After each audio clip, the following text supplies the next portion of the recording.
morning. So trees that are experiencing stress from climate change in southern Nevada are going to be those trees that need more water.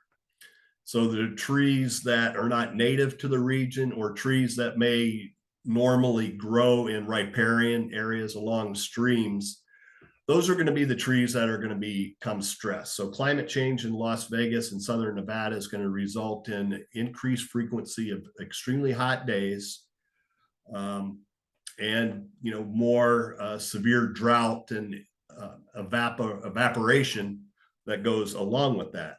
So selecting trees that are tolerant to that heat, to the drought, to the dry soil is really important. And native trees that have evolved in the Mojave Desert would be great trees to choose. Things like the acacias, the mesquites, the palo verdes, trees like that. And those are native trees. Some non-native trees that will continue to do well over time would be things like the tipu tree, the Texas umbrella tree might be a good choice if you're willing to plant non-native trees.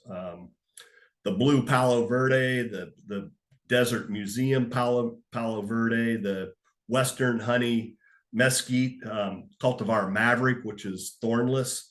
These would all be great choices. So the key to identifying whether your tree is becoming stressed is to be in tune to what your tree looks like normally, and to be aware of any changes that occur, much like with our own health and bodies, be attuned to the changes. And so the kind of changes that trees experience when they become stressed is that they may lose their leaves prematurely when they normally wouldn't, or when other trees of the same species are not losing their leaves. The leaves may turn yellow. The leaves can be smaller. The canopy can start getting denser. The trees look like it has fewer leaves. Of course, there can be look for signs of acute stress, damage to the trunk of the tree from equipment, well, maybe not so much lawnmowers in Las Vegas anymore, but equipment that can knock the bark off can cause serious problems for trees.